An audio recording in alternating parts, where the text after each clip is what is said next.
ولم يتخذ صاحبة ولا ولدا ولم يكن له شريك في الملك ولم يكن له ولي من الذل وكبره تكبيرا وسلام السلام على النبي المكين والنبي العربي الغاشي الهاشمي القدير الطيب التهام ولي عبدها قبل القاسم محمد اللهم صل على محمد وآل محمد وعلى آله الطيبين الطاهرين المعصومين المظلومين المنتقمين المنتجبين الذين رضوا الله المقدسات وأرهم تطهيرا اللهم صل على محمد وآل محمد ورحمة الله على دائمين من الآن إلى قيام يوم الدين رب اشرح لي صدري ويسر لي أمري واحلل عقدة من لساني يفقهوا قولي أما بعد فقد بسم الله الرحمن الرحيم صلاة الشكر اللهم صل على محمد وآل محمد على دگرام قدر شبیداری کی مجلس ہے لہذا دو چار باتیں اپنے مضمون کو سمجھتے ہوئے آپ حضرات کی خدمت میں آج کرنے کی سعادت حاصل کرتا ہوں۔ کربلا جلوہ توحید ہے، خدا شناسی کا دوسرا نام ہی حسین شناسی ہے، خدا شناسی دین حسین، دین بنا حسین، دین بھی حسین ہے، دین کو بنا دینے والے بھی حسین۔ دو تین باتیں عرض کروں سارے مضمون کو سمجھتے ہوئے، یہاں سے میں نے گفتگو شروع کی تھی روح اور جسم۔ ایک لفظ اور سن لیجیے جملہ امامیہ کے مسلمات سے ہے، ایک ہے عالم خلق اور ایک ہے عالم امر۔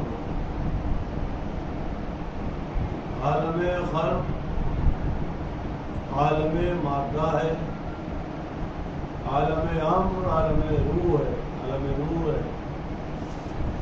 روح کی تعریف خالد نے عرض کیا تھا قرآن کریم کی روشنی میں کہ روح کیا ہے، کہا میرے رب کا عام ہے۔ ارشاد ہوا کہ میرے رب ہے۔ عالم خلق اور عالم امر زیادہ قرآنی بات سے کوئی فائدہ نہیں، بنیادی فرق یہ ہے کہ عالم خلق میں استدراج ہے، عالم امر میں استدراج نہیں ہے۔ اور بچوں کے لیے عرض کر رہا ہوں استدراج کو سمجھے یعنی درجہ بدرجہ ترقی۔ عالم خلق میں ارتقاء ہے، ترقی ہے۔ جیسے ہم جب اس دنیا میں آتے ہیں تو نہ بولنا جانتے ہیں نہ پڑھنا جانتے ہیں، یہاں تک احساس گرسنگی ہوتا ہے، بھوک کا احساس ہوتا ہے اور ہوتے ہیں، شعور غذا نہیں ہوتا کہ کیا کھانا چاہیے کیا نہیں کھانا۔ جب ترقی کی تھوڑی منزلیں طے کرتے ہیں اور اس وقت بھی موقع لگتا ہے تو مرضی اٹھا کے منہ میں لگتا ہے۔ تو وہی مربی اور مشفق و مہربان والدین جو ہماری تربیت کر رہے ہیں، وہ منہ میں انگلی ڈال کے نکال کے پھینکتے ہیں باہر.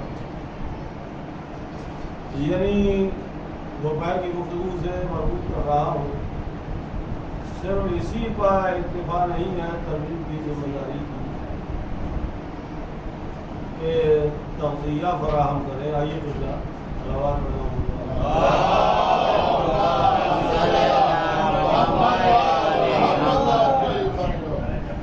بلکہ مربیین کا یہ بھی وظیفہ ہے تغذیے کی فراہمی بھی کریں اور شعور غذا بھی فراہم کریں کہ کیا کھانا چاہیے کیا نہیں کھانا چاہیے. احساس غذا ہوتا ہے شعور غذا نہیں. تو مختصر خاطر عرض کر رہا ہے ساری باتوں کو سمیٹ کے کہ درجہ بدرجہ قدم بقدم ہم زینے طے کرتے ہیں, اسٹیپ طے کرتے ہیں اور منازل طے کرتے ہیں. پرائمری پھر جونیئر پھر ہائی سیکنڈری پھر کالج لگ جاتا ہے ٹویلتھ کے بعد پھر علامہ اور فاضل اور فارغ ہو جاتے ہیں پھر کعبہ اور جیسے اسلام ہو جاتے ہیں. تو یہ جو کچھ بھی ہے یہ ارتقاء کا سفر ہے جو ہم نے کیا ہے. یہ عالم خلق ہے, یہاں ارتقاء ہے. عالم امر میں ارتقاء نہیں ہے. بس میری بات فرق ہوئی. کیوں نہیں ہے؟ ارتقاء اس بات کی دلیل ہے کہ نقص ہے. ترقی ہوگی ہی وہیں جہاں کمی ہوگی. اور جو فرمائی نہیں, ترقی کہاں ہوگی؟ جہاں کمال میں کمی ہوگی وہاں ترقی ہوگی. عالم عام عالم روح ہے, عالم نور ہے, وہاں کمال ہی کمال ہے. جہاں کمال اپنے کمال کو پہنچا ہوا ہے تو وہاں ترقی کیسی؟ صلوات پڑھیں محمد والے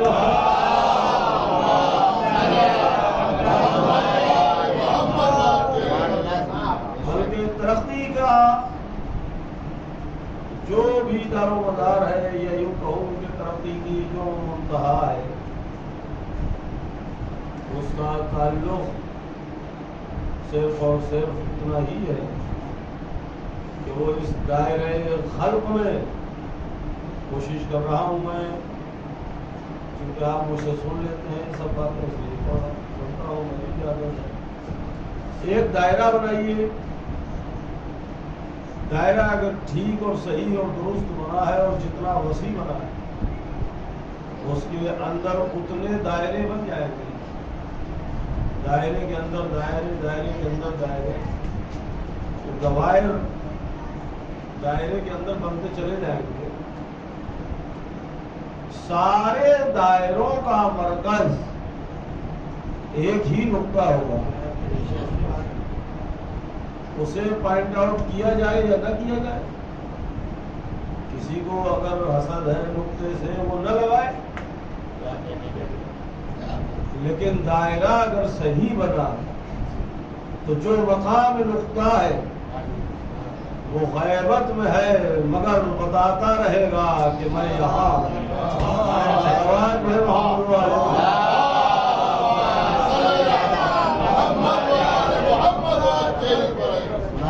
محل ظہور پر نہیں آیا, نقطہ فائنڈ آؤٹ نہیں کیا, حاسدین نے چھپانا چاہا, لیکن وہ اس مقام پر غیب میں ہونے کے بعد بھی یوں ہی لگے گا جیسے ظاہر ہے.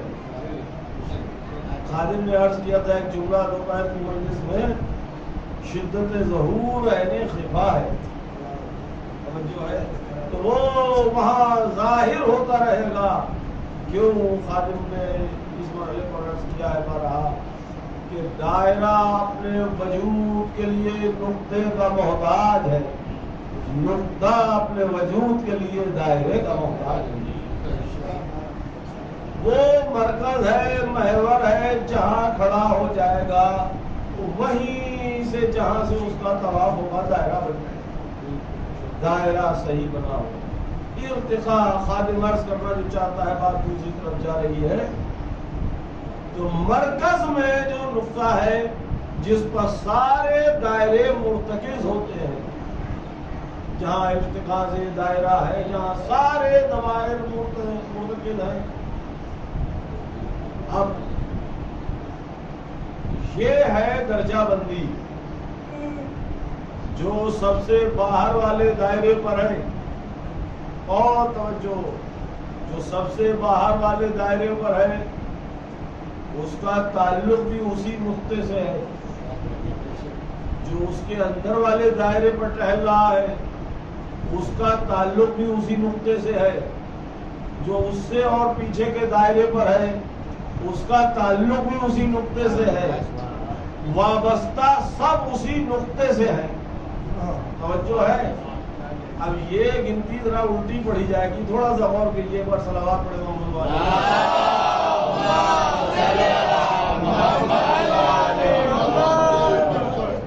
دیکھیے میں کوشش کرتا ہوں دائرہ اور دائرے کے اندر کے دائرے اور ارتکاز سب کا ایک ہی نقطے پر. تو جو سب سے باہر کے دائرے پر ہے اس کا تعلق بھی نقطے سے ہے. جو اس سے پیچھے کے دائرے پر ہے اندر کی طرف اس کا تعلق بھی اسی نقطے سے ہے. جو اور قریب ہے اس کا نقطے سے سب کا تعلق ہے کیونکہ جاذبہ یکساں ہے. اب کون کتنے قریب ہے اور کون کتنے دور ہے یہیں سے رینک طے ہوتے ہیں، یہیں سے مراتب طے ہوتے ہیں کہ نقطے کے قریب کتنا ہے. توجہ، وہ جو اکثر آپ حدیث سنتے ہیں وہ 9 درجے پر فائز اور وہ 10 درجے پر فائز، یہ جب نقطے پر دائرے بنائیں گے تو اسی سے معرفت کے درجے سمجھ میں آئیں گے. صلوات پڑھیں محمد علیہ.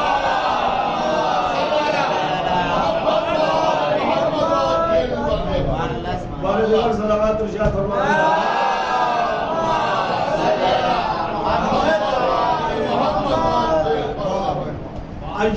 یہ گنتی الٹی پڑھی جاتی ہے. دیکھیے یہاں سے جب ہم باہر سے شروع کریں گے بیرونی دائرے سے تو جتنا جتنا ہم آگے بڑھتے جا رہے ہیں تو ادھر سے دائروں کی گنتی کم ہوتی جا رہی ہے. توجہ، ادھر اور ادھر سے دائروں کی گنتی کم، معافی، جو ادھر سے دائروں کی گنتی کم ہوتی جا رہی ہے. تو جتنا کم ہوتی جائے گی یہ گنتی الٹی پڑھی جاتی ہے. بحث ریاضی کی سالکین نے اس پر بہت کچھ لکھا ہے، میں کوشش کر رہا ہوں میری بات پہنچ جائے. تو یہ گنتی الٹی پڑھی جائے گی، یعنی جتنا دائروں کی کاؤنٹنگ کم ہوتی جائے گی اتنا درجے بڑھیں گے، کیونکہ درجہ بڑھتا ہے قربت سے. تو جو جتنا قریب ہوگا اتنا درجے پر فائز ہوگا. صلوات پڑھیں محمد علیہ.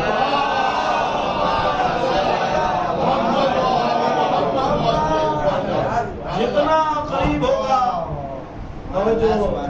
جتنا اس فلسفی کو سمجھے آپ، جو آپ کہتے ہیں 2 رکعت پڑھتا ہوں صبح کی قربتاً اللہ، دور تھے کیا جی؟ مصلی عرب فلسفہ تو سمجھیے.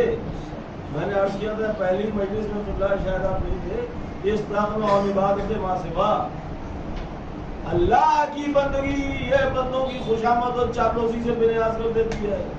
توجہ، یہ آخا کرتے جو گھوم رہے ہیں یہ غافل ہے لذت عبادت سے. جو اللہ کی بندگی کر رہا ہے اسے کسی کی آخا سے کیا لینا دینا. مصلی پر آنے کے بعد سب سے پہلے وہ خود اپنا ہی انکار کرتا ہے، خود کی نفی ہے. توجہ، عرفان کا پہلا زینہ ہے خود کی نفی. توجہ، بہت توجہ، خود کی نفی. کچھ میں خود کچھ نہیں. جب مصلی پر آ کے کہتا ہے اللہ اکبر، اللہ اکبر ایک تصور ہے، ایک اپنے آپ میں جامعیت ہے.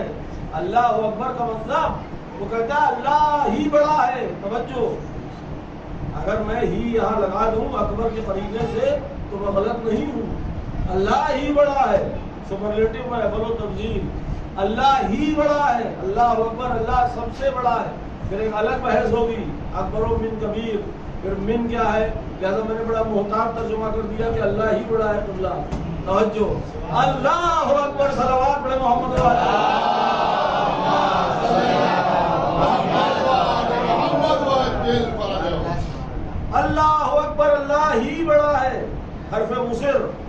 حرف مصر کا فائدہ یہ ہے کہ سب کا انکار ہو گیا. جب کہا اللہ ہی بڑا ہے، مصلی پر کھڑے ہو کے تو کہہ رہے تھے اللہ ہی بڑا ہے. 2 گھنٹہ بعد بھائی سے کچھ ہوا تو بولے تو جانتا نہیں میں کون ہوں؟ اللہ ہی بڑا ہے. صلوات پڑھے محمد.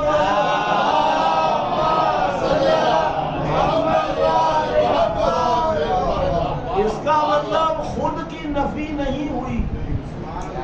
توجہ ہے، اس کا مطلب کپڑوں نے نماز پڑھی ہے، آپ نے نماز نہیں پڑھی ہے. صلوات پڑھے محمد علیہ.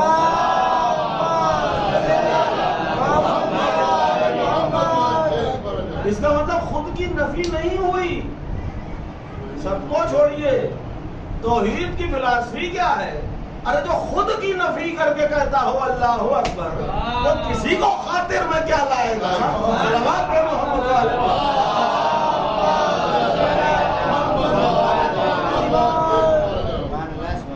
خود کی نفی. اب جو آپ آگے کا عبادت کے لیے کہتے ہیں قربتاً اللہ، یہ قربتاً اللہ کیا ہے؟ یہ وہ جو دائرے آپ نے بنائے ہیں، فلمدی چھڑ گیا مضمون غیر راضی سوچ کے کچھ اور آیا تھا. یہ جو دائرے آپ نے بنائے ہیں، یہ ایک دائرے سے دوسرے دائرے کی طرف جانا ہے. قربتاً اللہ باہر کے دائرے پر ہے اور اندر کے دائرے پر ہے قربتاً اللہ. ایک دائرہ اور طے کیا قربتاً اللہ، ایک دائرہ اور طے کیا قربتاً اللہ. متصل ہونا ہے نقطے سے. جتنا اتصال بڑھتا جائے گا دائرے کم ہوتے جائیں گے، درجے قربت کے بڑھتے جائیں گے. اگر اسی دائرے پر ٹہلتے رہے 4 گھنٹہ نماز پڑھنے کے بعد اور ایک دائرے سے دوسرے دائرے میں داخل نہ ہوئے تو قربتاً اللہ لفظی جمع خرچ ہے، معنویت سے اس کا کوئی تعلق نہیں. صلوات پڑھتے محمد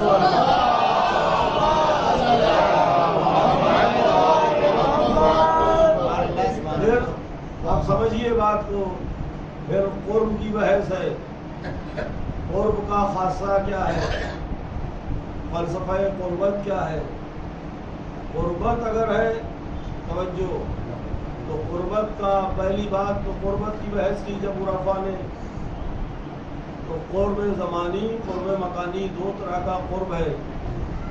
علماء نے ان دونوں سے اعراض کرتے ہوئے کہا سالکین راہ معرفت نے کہ یہاں قرب معنوی مراد ہے، قرب مادی مراد نہیں، قرب معنوی مراد ہے. کیونکہ اس قرب کے لیے یا تو ہم کسی سے باعتبار زمانہ قریب ہوں گے یا باعتبار جگہ قریب ہوں گے. یعنی یا قرب زمانی ہوگا یا قرب مکانی ہوگا. جیسے ہم آپ سب 2021 میں محفل محفان حسین میں 3 نمبر مولوی ملاٹ میں بیٹھے ہیں، تو باعتبار زمانہ قریب ہے دن تاریخ کے اعتبار سے، باعتبار جگہ قریب ہے پلیس کے اعتبار سے. کبھی ہم پلیس کے اعتبار سے قریب ہوتے ہیں، کبھی ٹائم کے اعتبار سے. یعنی یا تو قرب زمانی ہوگا یا قرب مکانی ہوگا. وہ نہ زمان میں آتا ہے نہ مکان میں آتا ہے. جو ہے وہ نہ قائے کی قربتاً اللہ بغیر سمجھے، جب وہ نہ زمان میں آتا ہے نہ مکان میں آتا ہے. توجہ ہے، عبادت معرفت کا نام ہے، نہ وہ زمان میں آتا ہے نہ مکان میں آتا ہے. امام علیہ السلام جو آگے فرماتے ہیں اے تجبان العقول، کیا فرمان ہے معصوم علیہ السلام کا، اے تجبان العقول کما تجبان الابصار. وہ عقلوں سے بھی ویسے ہی حجاب میں ہے جیسے آنکھوں سے حجاب.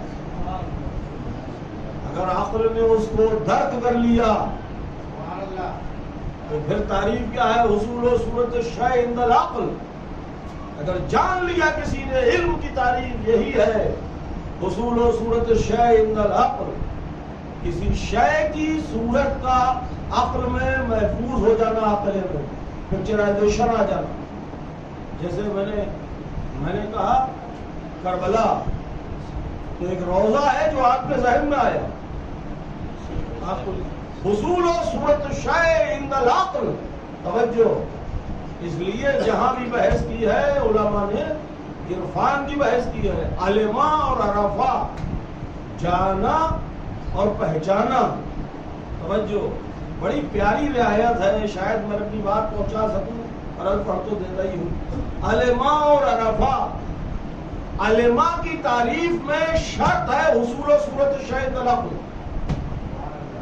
یعنی شکل کا شے کا عقل میں سمانا، اور عرفا کی تعریف میں شرط نہیں ہے کہ وہ مشکل ہو، صورت ہو، اس لیے معرفت کا حکم ہے، عرفان کا حکم ہے۔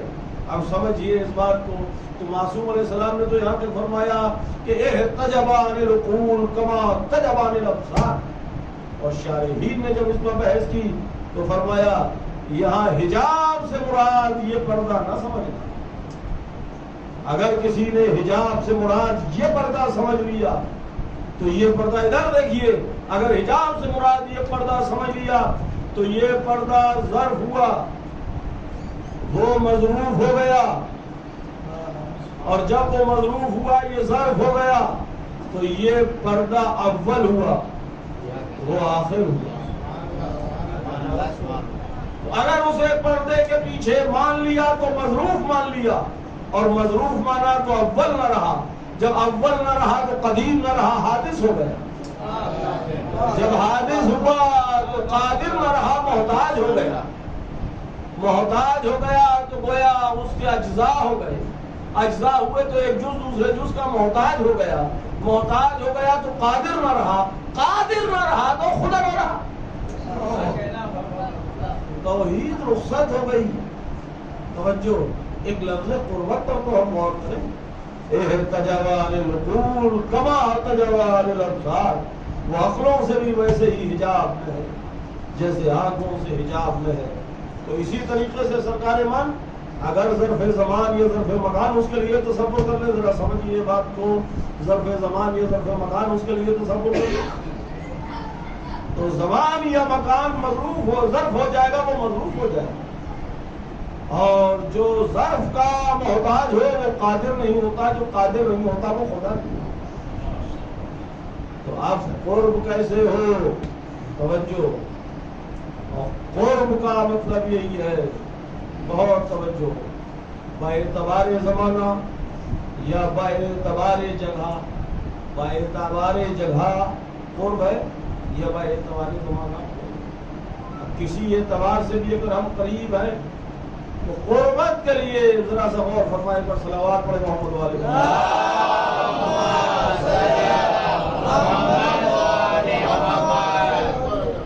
دیکھیے میری 3 تقریریں ہو چکی ہیں اس موضوع پر، اب اسے تتمے کی شکل میں آپ برداشت کر لیجئے، مجھے پڑھنا تو یہی ہے، صلوات پڑھے محمد والے۔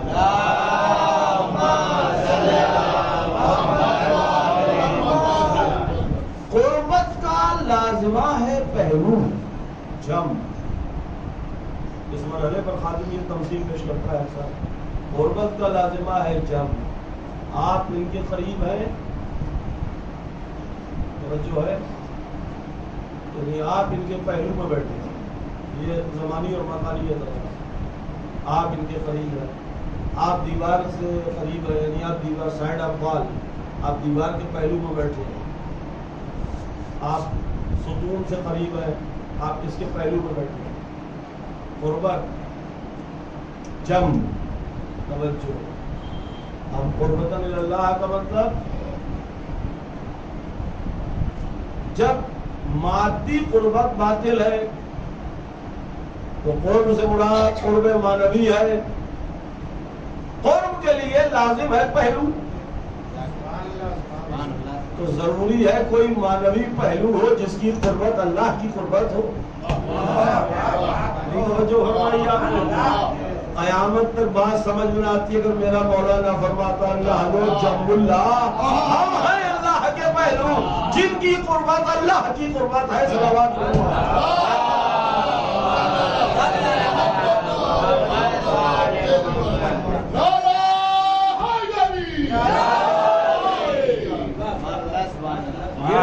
توحید ہے، توجہ، یہ شرک نہیں ہے، یہ عین توحید ہے، بہت توجہ۔ للہ، باللہ اور باللہ اور الاللہ، یہ ساری بحثیں سالکین نے لکھی ہیں اور صفحے سے کیے ہیں، بہت توجہ۔ یہ خود ذات واجب الوجود نے فرمایا میں نے چاہا کہ میں پہچانا جاؤں فخلق الخلق لکے میں نے خلق کو میں محل خلق میں لایا تاکہ میرا عرفان یہ خلق اول اپنے عرفان کے لیے نہیں آئی اس کے عرفان کے لیے آئی. عرفان کا مطلب کیا ہے؟ توجہ. عالم جاہل سے نہیں پہچانا جاتا, قادر مجبور سے نہیں پہچانا جاتا, متکلم گنگے سے نہیں پہچانا جاتا. توجہ. اس کا مطلب یہ ہے کہ جو اس کی شناخت کے لیے آئے ان میں الہی کمالات ہوں, وہ الہی کمالات کی جلوگاہ ہوں, ون سائیڈڈ نہیں ہے. بات کو سمجھیے, وہ الہی کمالات کی جلوگاہ ہوں. لولا مولا کیا فرماتے ہیں مقام عرفان میں؟ لولانا, بعد نسخوں میں لولا نحنو, بعد نسخوں میں لولانا ما عرف اللہ. اگر ہم نہ ہوتے تو اللہ پہچانا نہ جاتا. لولا نحنو ما عبد اللہ, اگر ہم نہ ہوتے تو اللہ کی عبادت نہ ہوتی. توجہ. اب یہ اس کی پہچان کے لیے آئے. پہچان کاہے سے ہوتی ہے؟ میں نے عرض کیا تھا ابھی برائے مثال بات نہیں کی خیر سے پرانا نہیں چاہتا. پہچان جب صفت محل ظہور میں آئے تو پہچان ہوتی ہے. میں کچھ بھی کہتا رہوں اپنے منہ سے, میں علامہ ہوں اور قبلہ ہوں اور کعبہ ہوں اور بیت المقدس ہوں, بھلا ہوں اور ڈھمک ہوں, کہنے سے کیا ہوتا ہے؟ آپ نے کہا سنت ذرا اس موضوع پر بول دیجیے 10 منٹ تو میں 6 پہ کروں, ادھر ادھر کی باتیں کروں, تو وہ سب باتیں کیا ختم ہو گئے؟ ساری بات کیا ہوا؟ وہ سب دعوے ہی رہ جائیں گے کیونکہ صفت محل ظہور میں ظاہر نہیں ہوئی. حیدرآباد سمجھ لیجیے, صفت جب تک محل ظہور میں ظاہر نہ ہو تب تک پہچان نہیں ہو. اس کی ذات اور اس کی صفات ایک اشرے کا موضوع ہے, پھر صفات کی بحث ہے. توجہ. اس کی ذات اور اس کی صفت ایک ہے, یہ بنیادی باتیں ہیں. اس کی ذات اور اس کی صفت ایک ہے. ایک کیوں ہے؟ ضد نہیں ہے. اس کی ذات اور صفت ایک ہے. اب اس کو دوسرے رخ سے سنیے. لا محدود ہے. لا محدود کیوں ہے؟ توجہ. اس پر غور کیجیے, آپ کی فرمائش جی تو ویسے تو میں پڑھتا ہی کوئی نہیں. لا محدود کا مطلب کیا ہے؟ جیسے مکان کا ایک حدود ضربہ ہوتا ہے, یہ محفل ہے اس کا ایک حدود ضربہ ہے. یہ بائیں ہاتھ پر گلی ہے, دائیں ہاتھ پر ادھر گلی ہے, پیچھے ادھر کسی کا مکان ہے, یہ حدود ضربہ ہے ہر. تو یہ ایریا محدود ہے. یہ حدود جب ہم بیان کرتے ہیں تو اس کا مطلب ہے کہ اس سے آگے تجاوز نہ کرنا. توجہ. جب کاغذ لکھا جاتا ہے, سیل ڈیڈ, بینامہ, ہیبہ نامہ, جو کاغذ لکھے جاتے ہیں, اب بھی سیٹ لینگویج آج بھی وہی ہے. کلیکٹریٹ جو کاغذات لکھے جاتے ہیں تو وہیں سے بات شروع ہوتی ہے. میں فلاں فلاں, سکنا فلاں, اور بلد فلاں, قوم فلاں, ابا صحت رضا اور رغبت ہوش بلا جب و اکرام. یہ کام بھی بہت پختہ کیا ہے ہمارے بزرگوں نے.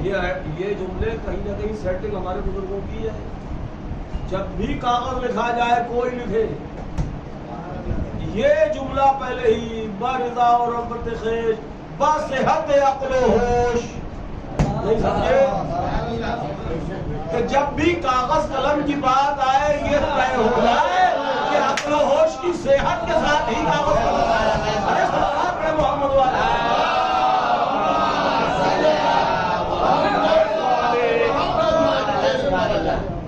یہ ہر محافظ خانے میں آپ کو کلیکٹریٹ کے کاغذوں کا انبار مل جائے گا. یہ جملہ, یہ کام بھی بڑے سلیقے سے بزرگوں نے کیا ہے, سمجھیے. اور اس کے بعد حدود لکھے جاتے ہیں. کہ سامنے اراضی افتادہ فلاں اور دائیں یہ اور بائیں یہ 2 کمرے پختہ اور 2 درخت مکان میں بھیری کے سامنے برآمدہ چھپر کو، یہ سب کیوں لکھا جاتا ہے؟ اس کا رقم اتنی اور اس کا نصف اتنا اور روبرو گواہان کے دے دیا گیا، یہ سب کیا ہے؟ کہ چونکہ یہ سب محدود ہے اس لیے کوئی حد سے تجاوز نہ کرے، لہذا دائرہ ادب میں حد بندی کی جاتی ہے۔ توجہ ہے؟ اسی صورت سے سرکار ہماری صفات، ہمارے جو کچھ بھی کمالات ہیں، چونکہ ہم محدود ہیں محض، تو وہ سب محدود ہیں۔ اب آپ آ جائیے میرے پاس اور آپ نے کہا قبلہ یہ رپورٹ ہے اور ہارٹ اٹیک 2 بار ہو چکا ہے، ذرا آپ کچھ بتائیے، فقہ کے مسائل جانتے ہیں آپ، تفسیر جانتے ہیں، بہت سی باتیں جانتے ہیں۔ میں نے کہا دیکھیے آپ اپنا بھی علاج کرائیے، سمجھے؟ یہ کسی سرجن کے پاس جائیے جو ہارٹ کا ماہر ہو، یہ میرا کام نہیں۔ میں نے اگر قدم آگے بڑھایا تو شعور کہتا ہے آگے نہ بڑھنا، وادی دوسری ہے، ہلاک ہو جاؤ گے۔ کیوں؟ میری محدودیت وہیں پر مجھے آواز دیتی ہے، میرا ایریا وہیں مجھے بتاتا ہے کہ تمہاری اوقات کیا ہے۔ جب میں آگے قدم بڑھاتا ہوں اور جہاں سے میری جہالت شروع ہوتی ہے وہیں سے پتہ چلتا ہے کہ میرے علم کی حد یہیں تک تھی، تو ہم میں بیک وقت لمبا کرنے سے کچھ فائدہ نہیں بات کو، ہم میں بیک وقت سرکار علم بھی پایا جاتا ہے اور جہالت بھی پائی جاتی ہے۔ علم اور جہالت دونوں ایک دوسرے کی ضد ہے، تو چونکہ ہمارا علم محدود ہے اس لیے ہم میں جہالت بھی پائی جاتی ہے، تو ہم بیک وقت عالم بھی ہے اور جاہل بھی ہے۔ سرکار یہ جو قبلہ و کعبہ ہے یہ عالم صاحب بھی ہے اور جاہل صاحب بھی ہے، سمجھے؟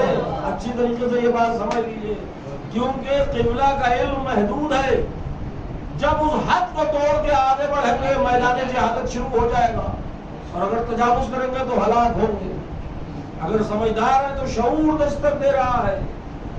اکثر ایسا ہوتا ہے کہ کچھ بھی پوچھئے جواب حاضر ہے، ہاں کچھ بھی پوچھ لیجیے۔ ایک صاحب ملے، بولے اس لفظ کے کیا معنی ہے؟ ہم نے کہا بھائی دیکھنا پڑے گا لوگوں کو۔ وہ 2 دن تک ہم نے ڈھونڈا قبلہ، تو ہمیں مل گیا، ہم بڑا خوش۔ اب یہ آپ حضرات سمجھ سکتے ہیں، ہم سے بہتر آپ تو بزرگ ہیں خاص، کہ وہ لوگ کھنگالنے کے بعد کوئی لفظ مل جائے تو کیا خوشی ہوتی ہے۔ اب ہم انہیں ڈھونڈتے پھرے کہ وہ ملے تو انہیں بتائیں، اتفاق سے وہ ملے، ہم نے کہا سنیے وہ یہ معنی ہے اس کو، بولے وہ تو ہمیں اسی وقت پتہ چل گیا۔ اب ہم نے کہا ہمیں کئی دن لگ گئے، آپ کو کیسے پتہ چل گیا؟ بولے وہ آپ نکلے جا رہے اس میں تو فلاں مولانا نکلے، ان سے پوچھا ہوتا یہ ہے۔ اب ہم ان سے کیا کہتے ہیں کہ یہ سر سے پیر تک کہیں تک ہے ہی نہیں، سمجھے؟ ان حضرت نے اپنی مولویت بچائی اور کچھ بھی بتا دیا، سمجھ میں آئی آپ کی؟ صلوات پڑھیں محمد والے۔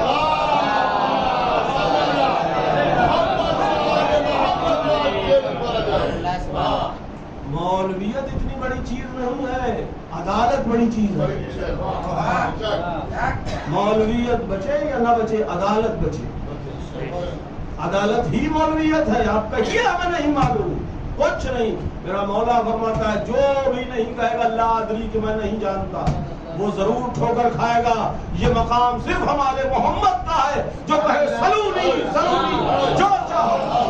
صلوات علی محمد والے۔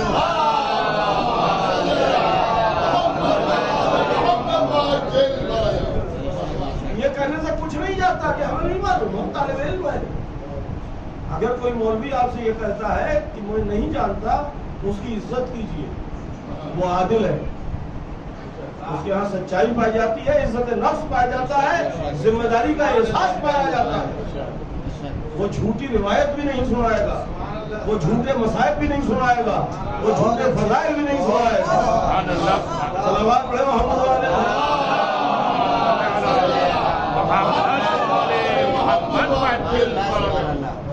جو اپنے جہل کا اعتراف کر رہا ہے توجہ وہی عالم ہے. تو خاتم عرض یہ کر رہا تھا کہ چونکہ موضوع دوسری طرف چلا جائے گا الکلام من الکلام، چونکہ ہمارے صفات محدود ہیں، تو قبلہ و کعبہ میں سرکار میں ایک وقت میں جہل بھی پایا جاتا ہے، علم بھی پایا جاتا ہے. اس کے صفات لامحدود ہے، تو اس کے ہاں علم ہی علم ہے، جہل نہیں ہے. جو ہے اب فخلقت الخلق لکعرف، جو خلق اس کے تعارف کے لیے آئے وہ سراپا علم ہوگی، اس کے ہاں جہل کا شائبہ نہیں ہوگا.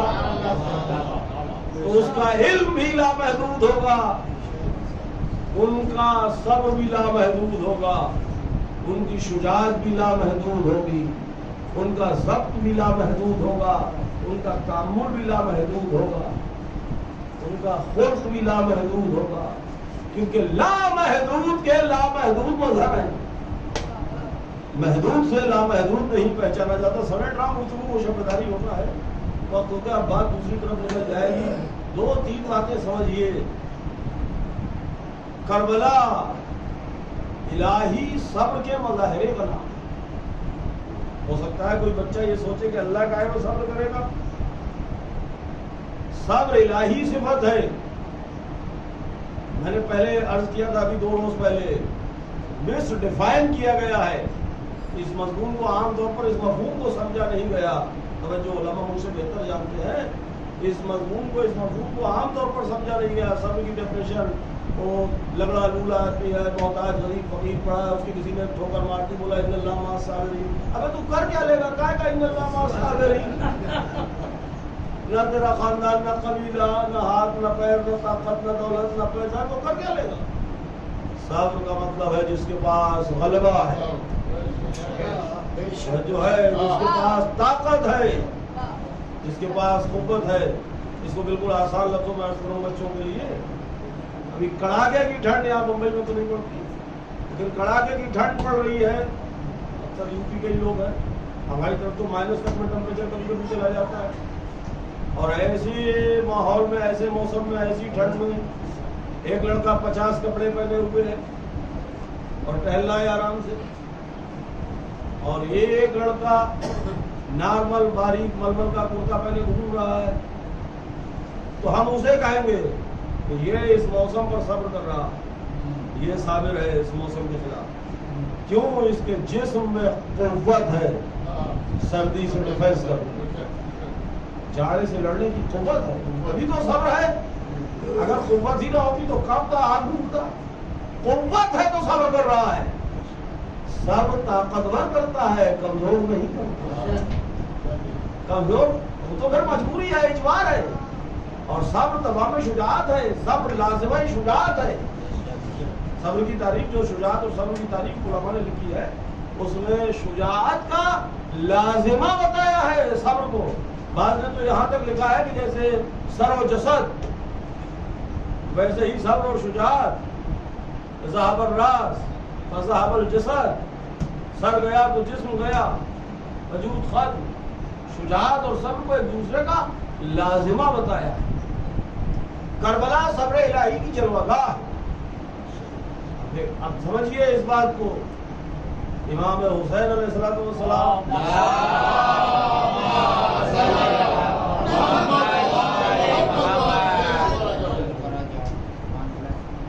صبح اذان شہادت علی اکبر علیہ السلام سے کہلوا، یہ اذان ہے، یہ رجس کا اعلان بھی ہے. اور جب صبح یزیدی لشکر کا غول پڑا بڑھا تو امام نے فرمایا تقدم یا بنیا، بعد میں کا تقدم ولدی، بیٹا ذرا آگے بڑھو. یہ لہجہ مجبوری کا نہیں ہے، یہ لہجہ رجس کا ہے. اس کی ترجمانی غلط طریقے سے ہوئی ہے عام طور پر. اگر اس کا ترجمہ میں یوں کروں تو میں غلط نہیں ہوں. بیٹا ذرا نمٹ تو لے.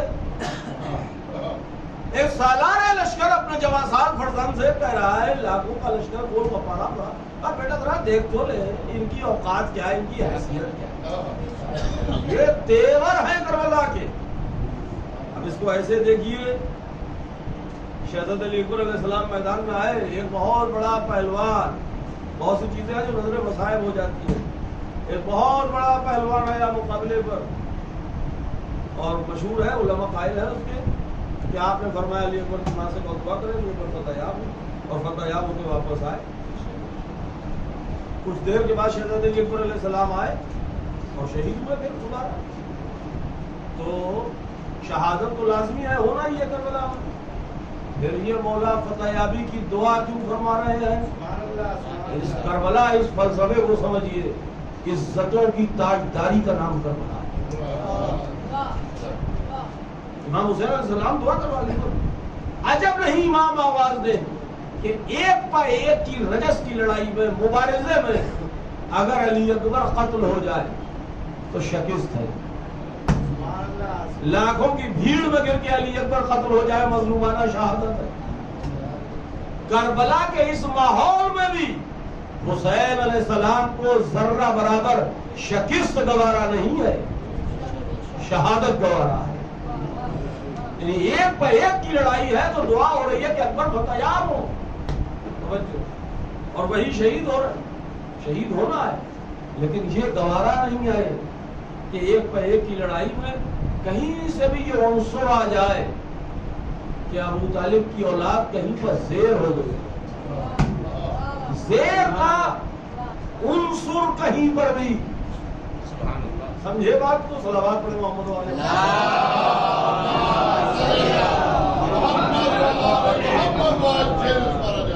کیا ہے؟ لا محدود، لا محدود شجاعت، لا محدود عزت، لا محدود۔ اب ایک بات آپ متوجہ ہے، ایک بات عرض کر رہا تھا، شہزادہ علی اصغر علیہ السلام، بہت توجہ، شہزادہ علی اصغر علیہ السلام میدان میں آئے، تیر لگا، تیر کھا کے شہید ہوئے۔ جو عمل ہے وہ تیر کھانے کے بعد شہزادے نے کیا، وہ کیا ہے؟ مسکرانا، مشہور معاملہ۔ حسین علیہ السلام کا بچہ تیر کھا کے مسکرایا، علی اصغر علیہ السلام میدان میں مسکرایا۔ میں اسے دیکھ رہا تھا، ایک چیز ملی، کیا نفیس بات ہے، شاید میری رائے کریں آپ۔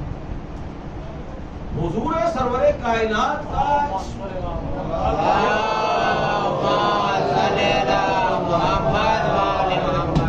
ایک لقب ہے بسام، بے سین الف میم، سین پر تشدید، مبالغہ، بسام یا بسام۔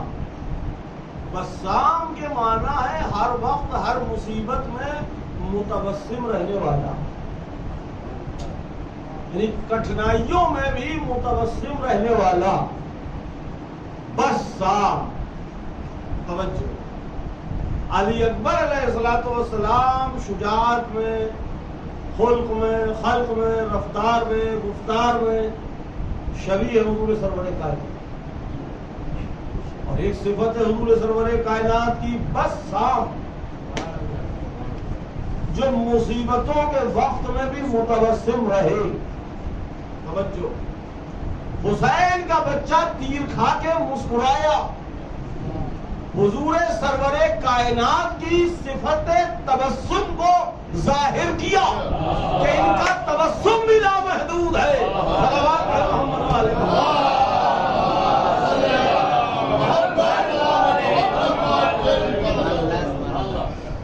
دیگر صلوات ارشاد فرمائیں۔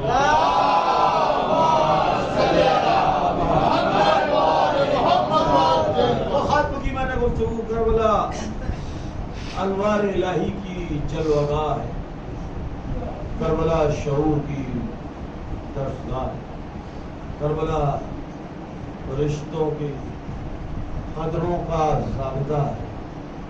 چونکہ شب بیداری کی مجلس ہے، خمسے کی آخری مجلس ہے، اور کل یہی ایک مجلس ہے جس میں حقیق کا بیان ہوگا، اچھے بھائی کے والد کی ہوتی ہے، وہاں ہوتی تھی، اب یہاں ہوتی ہے۔ تو ہر متنفذ جو کربلا میں موجود ہے، یہاں تک امام حسین علیہ السلام کے لشکر میں جو اونٹ اور گھوڑے ہیں ان کو بھی وظیفہ شناسی کا احساس ہے۔ آپ نے سنا پڑھا مقتلوں میں تاریخوں میں دیکھا امام علیہ السلام کا گھوڑا سرزمین کربلا پر آ کے رک گیا۔ امام اتنا میں حجت فرما رہے ہیں تحفظ کے لیے ہمارے، ورنہ کیا امام نہیں جانتے یہ کون سی جگہ ہے؟ گھوڑا جانتا ہے، اسی لیے تو جانتا ہے کہ امام کا گھوڑا تو پہلے امام جانتے ہیں۔ اس زمانے میں عام طور پر کربلا کی زمین مشہور و معروف نہیں تھی، اس لیے وہ اختلافات بھی ملے بزرگوں کے، کسی نے کہا یہ نینوا ہے، کسی نے کہا ماجرا ہے، ایک بزرگ نے کہا کہ کربلا ہے، بعض نے کفر کی زمین کہا، اسے ساری باتیں ہیں، کربلا ہے۔ وہ اونٹنی جس پر امام علیہ السلام نے خطبہ دیا، آخری خطبہ، بعضوں نے اس کا نام بھی خطبہ لکھا ہے، اور روایتوں میں حضور کی اونٹنی کا نام خطبہ ہے، ہو سکتا ہے کہیں وہی ہو یا وہ اور ہو، احتمال ہے، خیر کوئی مسئلہ نہیں، اس کو ماننے نہ ماننے سے۔ میں نے مقتل میں پڑھا ہے کہ جب امام علیہ السلام شہید ہوئے اور آپ کا خیمہ جلایا تو وہ اونٹنی جس پر امام نے بیٹھ کے خطبہ دیا تھا وہ امام کے خیمے کے آگے اپنا سر پڑا ٹہارے مارتی تھی، جس سے کربلا کا بن، اور اس نے پوری کوشش، جب اس کا کوئی بس نہ چلا تو اپنے دانتوں سے اپنا گوشت کاٹ لیا اور وہیں بیٹھ گئی امام کے خیمے کے۔ اب اشقیاء نے اس کو تازیانے لگانا شروع کیا، مارنا شروع کیا، اور جان بکھیر گئی مگر ٹس سے مس، پھر اپنی مرضی سے اٹھی، صیحہ کرتی ہوئی، چیختی ہوئی، فریاد، اور وہاں پہنچی جہاں حسین علیہ السلام نشیب میں آپ کا نشیب، اور وہاں پہ بیٹھ گئی، امام کے لاشے پر منہ رکھ، اور ایسے رو رہی تھی، ایسے فریاد کر رہی تھی کہ کربلا کا فن ہل رہا۔ اشقیاء نے اس کو ڈہر کیا، نسبت حسین کا احترام اللہ نے کیا۔ میری بات پر غور کیجیے گا، جب اشقیاء نے اس کو نہر کیا اور اس کا گوشت آپس میں تقسیم کیا تو اس اونٹنی کا جو جذبہ تھا امام حسین علیہ السلام کے، اللہ نے اس کی رسپیکٹ، اور جس نے اس کا گوشت کھایا اس کو اللہ نے پتھر کی طرح گوشت کو سخت کر دیا کہ ان کے نجس شکموں میں اس کا گوشت نہ جائے، اس کو کھانے پر قدرت نہیں ہوتی۔ آخر میں وہ گوشت ان لوگوں کو سب کو وہاں صحرا میں دفن کرنا پڑا، نہیں کھا سکتے صحرا میں۔ جناب مختار نے جب کوفے کی ایران سنبھالی اور انہوں نے ان ملاحین کے بارے میں پتہ کیا وہ کون کون تھے نہر کرنے والے، اور گوشت جس گھر میں وہ گوشت گیا تھا اس کا قصہ ختم، اس کا گھر کھدوا دیا، آگ لگوا دی، ہمیشہ کے لیے قصہ ختم۔ اس اونٹنی کے کا جو جذبہ تھا امام حسین علیہ السلام کے لیے محبت کا، اس کی قدرت نے کیا رسپیکٹ، اور سمجھیے حسین سے جو وابستہ ہو جائے اسے عزتوں کی معراج، اس کریم سلطان کا نام۔ دو چار جملے سن لیجیے،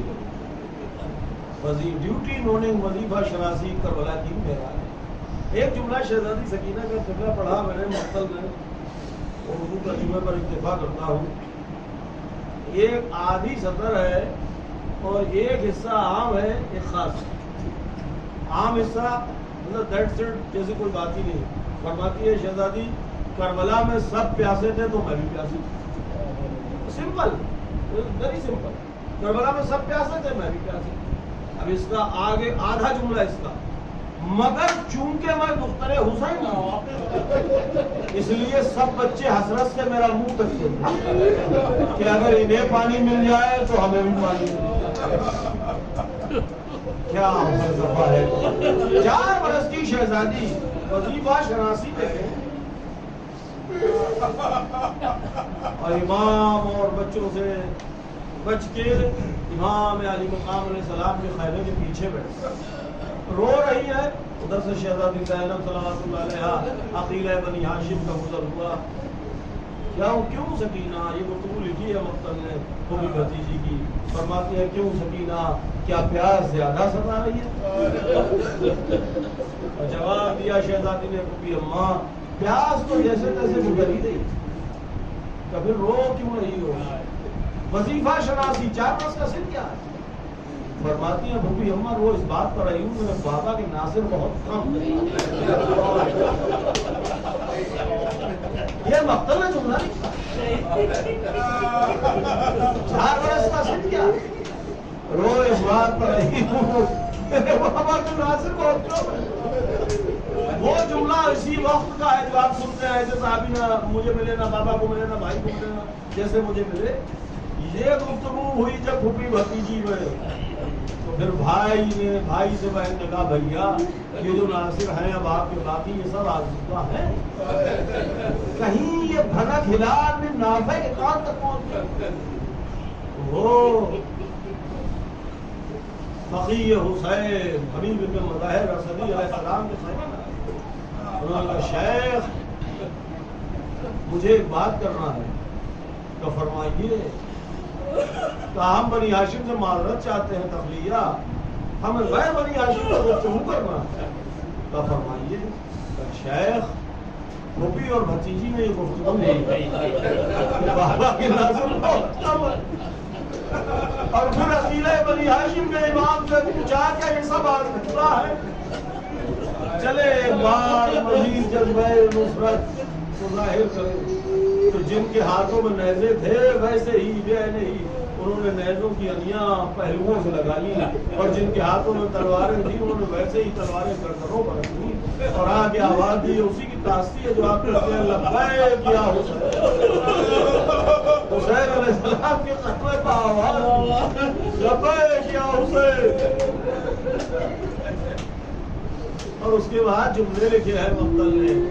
ایک نے آگے بڑھ کے کہا آقا یہ سر اور یہ جانیں آپ کا نہیں آپ کے قدموں کا صدقہ ہے، کہیے تو ابھی دے دے کہیے تو میدان میں دے. اور ایک نے آگے بڑھ کے کہا معراج عشق ہے کربلا.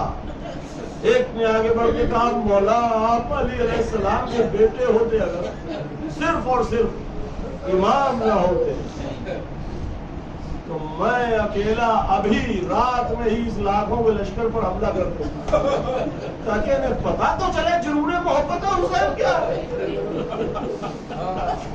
مگر آپ امام وقت آپ کی اجازت کے بغیر حملہ کے حق سانس لینا بھی جائز نہیں.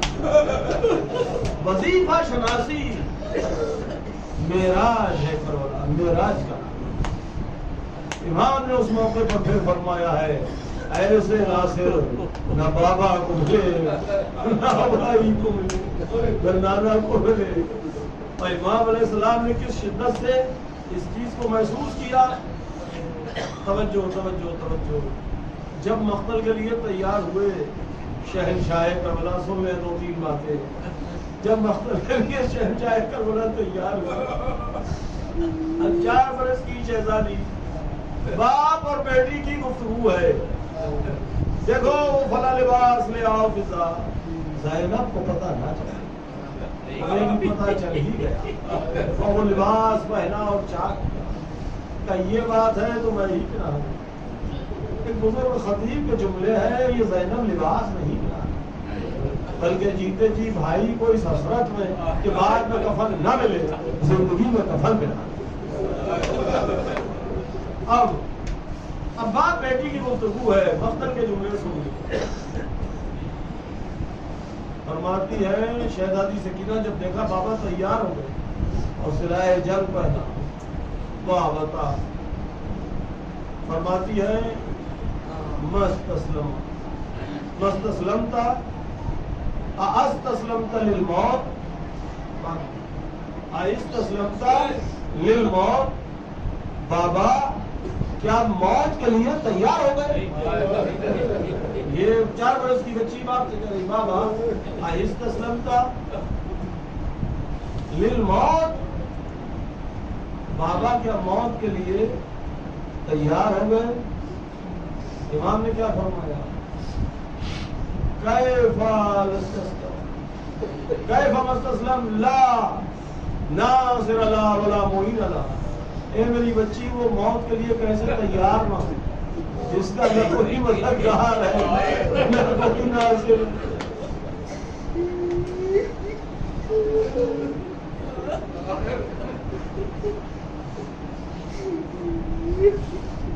استسلمت للموت کیف مستسلم لا ناصر لا لا معین لا. اب 4 برس کی بیٹی نے ایک جملہ پھر ارشاد فرمایا تو بابا تیار ہی ہو گئے ہیں. مقصد کا جملہ ہے رکنا الى حرم جدنا. تو پھر ہمیں ہمارے جد کے حرم تو امام نے جملہ انشاء فرمایا بیٹی اگر حرم رسول کا انہیں پاس و لحاظ ہوتا تو ہم یہاں آتے ہی. کہا بابا میں تو آپ کے سینے کو سوچتا. یہ ذاکری کے جملے ہیں. ترتیب بدل گئی ہے سکینہ اصغر ہمارے پاس تم ماں کے پاس. بھول پاؤں گی جب آپ کی گھبراؤں گی بات. میں رات کو جنگل میں چلی جاؤں. امام رخصت ہوئے. رخصت ہونے کے بعد میدان میں آئے. بس 2 باتیں پڑھنا ہے مجھے شہادت کو. میدان میں رجس خطبہ اور اس کے بعد امام نے کچھ شرطیں رکھی. آخری شرط یہ تھی کہ ایک ایک کر کے میرے مقابلہ آتے رہے اور موت کے گھاٹ اترتے رہے. تو حسین صاحب نے کہا احمد خاتون صاحب یہ زخمی صحیح لاشوں پہ لاش اٹھائے صحیح تیروں پہ تیر کھائے صحیح مگر یہ ہے تو ابو طالب کے بولتے ہے تو یہ حمزہ کے بولتے ہے تو یہ ہاشم. کیا سمجھتے ہو یا ان سے جنگ پاٹنے لگے؟ سب مل کے حملہ کرو. اور جو سب نے مل کے حملہ کیا تو حسین علیہ السلام نے مرتجز جو آپ کا گھوڑا تھا مرتجز پر امام علیہ السلام نے خود کو پھر سے سنوارا. رومال کو پیشانی سے باندھا اور پٹکے کو پھر سے اور پیروں کی پنجوں کی گرفت کو رکابوں میں سخت کی اور قربوں سے زین کا حصہ جو پچھلا اور اگلا ابھرا ہوا ہوتا اس سے تھوڑا سہارا لیا اور گھوڑے کی پاک کو کھینچا اور ذوالفقار حیدری کو الگ کیا اور اس کے بعد کہا اچھا آؤ تو اپنی حسرتیں نکال. تم سمجھتے ہو عباس مر گئے حسین مجبور ہے. تم سمجھتے ہو اکبر کا کلیجہ چھید کے حسین مجبور ہے. آؤ اپنی حسرتیں نکال لو. یہ کہہ کے حملہ کیا اور میمنے سے چلے اور میں سرے پہ لے جا کے رکھ دیا اور پھر ادھر سے قتال کرتے ہوئے نکلے. ایک لاش دستے بریدہ کے پاس ٹھہرا قربوں سے زین پر تلوار کی نوک کو یوں ٹیکا. میرے مرثیے کی بیعت ہے. اس لاش دستے بریدہ سے خطاب کر کے کہتے ہیں اٹھ میرے شیر میرا رزم بغا دیکھ تو لے ذوف میں حوصلہ جنگ رزم. اور یہاں سے یہ کہہ کے پلٹے لا یہ حملہ عباس کی طرف اور پھر قلب لشکر کے سامنے آ کے ٹھہرے. اے حرملہ بن طاہر اسدی علی اصغر کو تیر کا نشانہ بنا کے خود کو تیر انداز سمجھتا ہے. حسین میدان نبرد میں جنگ کے لیے لڑتا ہے. اے سلام ابن انس فوج کے پرے سے باہر نکل. اے مرہ بن منقذ باہر آ. اے زیاد بن رقادہ میدان میں آ. حسین جنگ کے لیے لڑکار رہا ہے. اے حسین بن نمیر آپ مجھے دکھا نیزہ بازی کے ہاتھ کیا ہے. ایک ایک کو للکارتے رہے کوئی جواب نہ آیا. حسین کی پھر حملہ کیا. یہ حملہ علی اکبر کی طرف ادھر سے آ گئی خالق کی ارجئی کی صدا، ادھر نیام میں صابر نے دیکھ پڑا، مختلوں نے لکھا ہے کہ اس کے پاس کچھ نہ تھا، حسین کا پتھر مارا، سیدہ کلال نبی اشقیاء میں گر گیا، حسین پشت فرس پر ڈگمگانے لگے۔ ایک بار مرتجز کو محسوس ہوا کہ میری پشت خالی ہے، میرا سوار نہیں ہے۔ دیکھا وہ جملہ ہے نا، سلام ہو اس پر جو نظیم پر تھا زمین، بڑھا۔ آقا عرب میں جنگی گھوڑوں کو تربیت دی جاتی تھی، سوار اگر گر جائے تو کمر کے پٹے کو پکڑ کے قائم تک لے، کوشش کرتا ہے۔ صاحب بحر المصائب میں لکھا کہ جو شبیہ ذوالجنا کی رسپیکٹ ہے ہمارے یہاں، ذوالجنا کا احسان ہے ہماری نسلوں پر، ہماری ملت پر۔ صاحب بحر المصائب میں لکھا کہ حسین کا گھوڑا مرتجز جب حسین آ گئے زین سے زمین کی طرف تو چاروں طرف کعبہ کاٹتا تھا، اشقیاء کو دور بھگاتا تھا، اور پھر اپنے منہ سے حسین کے بدلے یامین سے تیر کھینچنے کی کوشش کرتا تھا۔ علامہ محمد زمان نقوی بخاری فرماتے ہیں کہ گویا گھوڑا ڈھونڈ رہا تھا کہ کمر کا پٹکا مل جائے، لیکن تیر اتنے تھے حسین کے بدن میں، تیروں کو نکالنے کی کوشش کرتا تھا، پھر آگے بڑھ کے کہتا تھا آقا میں برابر سے لیٹا جاتا ہوں، ایک بار آپ تھوڑی ہمت کر لیجیے، سوار ہو جائیے، کہیے تو میں مدینہ لے چلوں آپ کو، میں مخدرات اس وقت بولا کیا کروں، میرا کچھ بس نہیں چل رہا۔ اشقیاء کو دور سے بھگاتا تھا، تیروں کو دور سے نکالتا تھا، کعبہ کاٹتا تھا۔ آگے خیمہ زینب پا آواز دی، علامہ محمد زمان نقوی بخاری فرماتے ہیں سیدانی نرغہ اشقیاء میں ہے امام، میرا کوئی بس نہیں چل رہا، بچا سکتی ہو تو بچا لو۔ یہ وہی وقت تھا، علامہ فرماتے ہیں 2 بار گھوڑے کا آنا مسلم ہے، بی بی تین زینبیہ تک آئی، عزادارو 1400 برس ہو گئے، شہادت حسین میں تو پڑھ بھی نہیں رہا، ہم سے سن نہیں ملتی نا، لاکھوں صاحب حسین کو جو ٹیلے سے دیکھ رہی تھی، مانا یاد گاؤ رہا تھا۔ اور آخر میں بس ایک جملہ شہزادی سکینہ کا سنیے، آخر میں گھوڑے میں جب امام شہید ہو اپنی پیشانی کو امام کے خون سے رنگین کی، اور اب پھر خیام کا رخ کیا۔ پانچویں امام علیہ السلام کے فرمان کے مطابق میرے جد کا گھوڑا یہ کہتا ہوا خیمہ گاہ تک چلا، الزلیمہ الزلیمہ، برا ہو امت کا جس نے اپنے نبی کی بیٹی کے بیٹے کو قتل کر ڈالا۔ سیحا کرتا ہوا گھوڑا جب پریشانی کے عالم میں آواز نکالتا ہے اسے کہتے ہیں سیحا، سیحا کرتا ہوا چلا۔ جب وہ سیحا کرتا ہوا چلا، اب بی بی سکینہ دوڑی ہوئی آئی، میں نے اس خط میرے پہ مت چھوڑا، بی بی سکینہ دوڑی ہوئی آئی۔ اب شہزادی نے دیکھا، اب ملائیے ذرا بات سے بات کو، ہاں استسلمت للموت، بابا کیا موت کے لیے تیار ہو گئے؟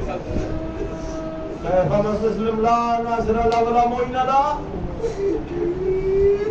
اب گھوڑا واپس آ رہا ہے، کس کا؟ جو ابھی کہہ کے گیا تھا بیٹی وہ موت کے لیے کیسے تیار نہ ہو، جس کا نہ کوئی ناصر ہے نہ مددگار ہے۔ اب جو گھوڑا واپس آیا تو حالت کیا ہے؟ پیشانی پر خون لگا ہے، سر و سینہ تیروں سے چھلنی ہے، زیر ڈھلکا ہوا ہے، باگیں کٹی ہوئی ہیں۔ حسین علیہ السلام کی بچی تھی، یقین کامل ہو گیا میرا بابا مارا ہے۔ پھر پوچھا کیا شہزادی سکینہ صلوات اللہ علیہا؟ میں نے مقتل میں نہیں پڑھا کہ بنت حسین علیہ السلام نے پوچھا میرے بابا کو کہاں چھوڑ آیا ہے، جملے ذاکری کے ہیں، ٹھیک ہے، مجھے اس سے کوئی بحث نہیں۔ مقتل نے جو جملہ لکھا، جب دیکھا شہزادی نے گھوڑا بابا کا آیا اس عالم تو دوڑ کے گھوڑے کی گردن میں باندھی، گھوڑے نے شہزادی کے قدموں پر سر رکھا اور شہزادی کے قدموں پر منہ بدلے رکھا۔ سکینہ نے باہر ڈالی گردن میں، سر اٹھا گردن میں باہر ڈالی۔ مقتل نے جملہ لکھا، حسین کی بچی نے گھوڑے کی گردن میں باہر ڈال کے فرمایا یا مرتبہ ابھی یہ زبیرنی، اے میرے بابا کے گھوڑے مجھے اتنا بتا دے ہر سنہا اور کشانا کہ کسی نے پانی دے دیا تھا تو یہ پیاسا دے دیا۔ مرتدن میں انکار میں گردن ہلائے، سکینہ نے پچھا کھائی، فریاد وا محمدہ میرا بابا